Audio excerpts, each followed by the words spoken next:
audio system sounds like in a 2016 Camaro 2SS equipped with 11 speakers of Bose. My review, it's alright. I mean, if I gotta have it, I mean, you know, I actually really like it. Aside from one speaker that's buzzing a little bit, it's nice. It's not over the top. Anyways, it's not what we're here to talk about. On to bigger and better things. ZR1 versus ACR.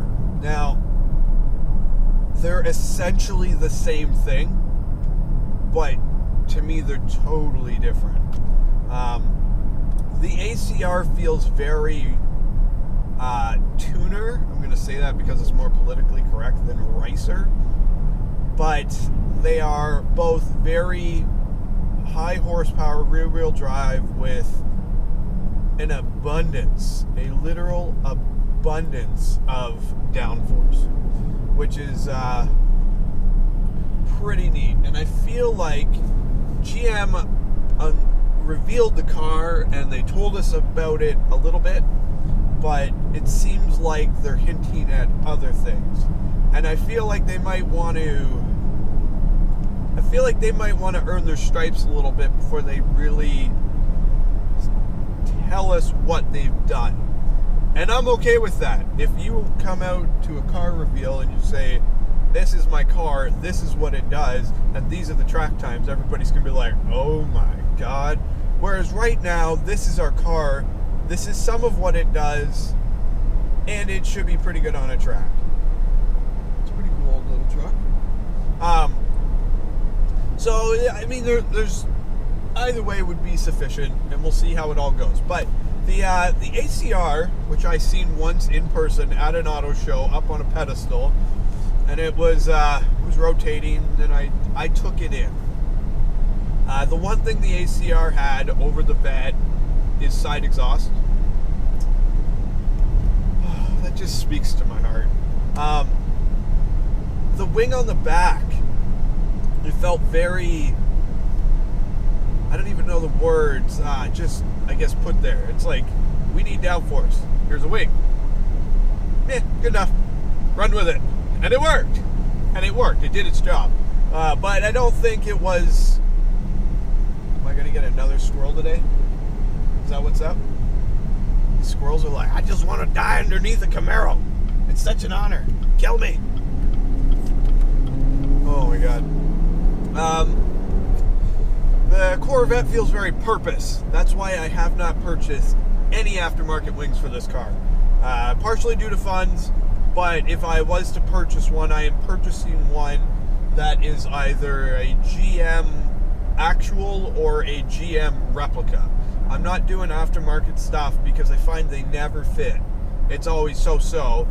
The Corvette's the same thing. When you see the side profile, it's a big wing. Not probably too far off of square footage and everything as the Viper ACR, but it fits the car better. When you open the rear hatch of the Corvette, there's, you know, a quarter of an inch, like not even, I couldn't fit my finger in between the wing and the rear hatch, which tells me that the shape was designed to fit over the rear hatch, which is really cool to me. That's attention to detail, and rather than just stick it out 2 more inches and have this gaping section, I mean, when you're driving the car, the hatch is closed. When you're putting stuff in, it's open, the wing's in the way anyway. So you might as well make it as tight and purposeful as can be. And I think they've achieved that really well.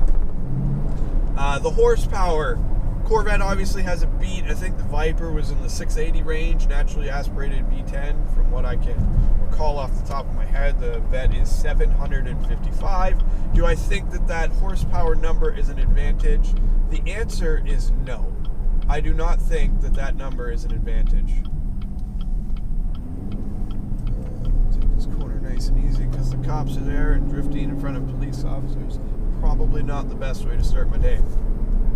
The naturally aspirated horsepower to me, when it's that high, it's just a little more playful, I guess. But from what GM has stated, it is less sluggish than a Z06. So again, it might have more of a naturally aspirated, no spool lag, and that could be That could be the difference between it being okay and it being really, really damn fast. The Corvette, although it seems to have as much downforce as the Viper, it doesn't seem to have, I guess, as much in specific areas.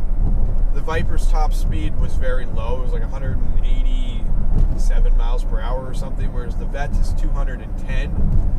Realistically, on a racetrack, to think you're going to max the car out, not necessarily. And working with those numbers, and when you get to the like top 5% of that speed, you see how slow the cars inch towards the actual top speed. Well, when your top speed is, 23 miles per hour faster, you're going to be 23 miles per hour faster before it starts doing, slowing down in the same manner. So it's going to be a really interesting fight between the two. The reason I don't think that the ZR1 is better than the Viper is because the Viper came out first. I 110% believe that the first company to come out with the car that changes the game is the company that wins the cup. End of story. If GM came out with a Camaro that beat the Viper with crazy aero and all this stuff, it doesn't matter. They're literally taking the Dodge philosophy that destroyed everything and shocked everybody, and they're just repurposing it and maybe making it a little prettier. But Dodge will always be that company that took their $180,000 or $190,000 race car.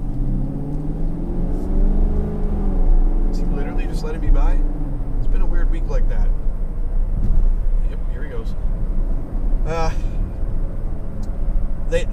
They found that recipe. They put the recipe on the track. They beat everything, and they just went home with really no F's given. It was just kind of like, yeah, we did that. Next, then they come out with the Demon. So it's like, I don't know. To me, Dodge really slapped that right out of the park. The ACR looks amazing. It sounds amazing. The interior, I don't like it, but it's probably as good a quality and comfort and usability as the Corvette. So, I mean, to sit there and nitpick, it's not going to happen. Dodge takes the cup, but I think the ZR1 will be faster. But you know what? Sometimes the second of the game just gets a few more tweaks, a little bit more tech, a few more years down the road, and that's her. So that's my thoughts. Dodge Viper ACR versus Corvette ZR1. I'll take my ZR1, but I will always respect the Viper. Amazing car. Good job, Dodge. Till next time, guys, take care, drive safe, behave as always. Thanks for tuning in.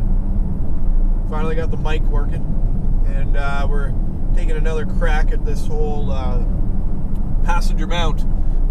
We're at almost eye level. You are roughly where the eyeballs of a passenger would be, which is pretty cool. And that was one of my intents and my goals.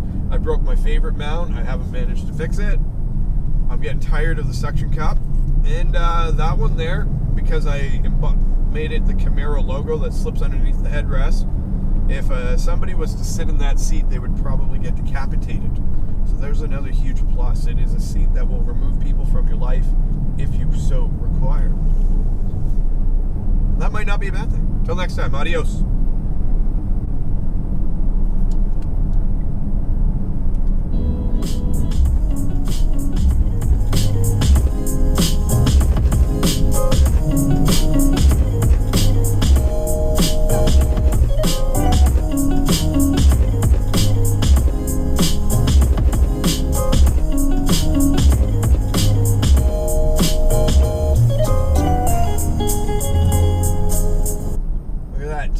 And they have a top hat. Look at that. That's what's up. Keeping you clean since 1956. How's my driving? You're doing 40 and a 60, bruh. Pick it up.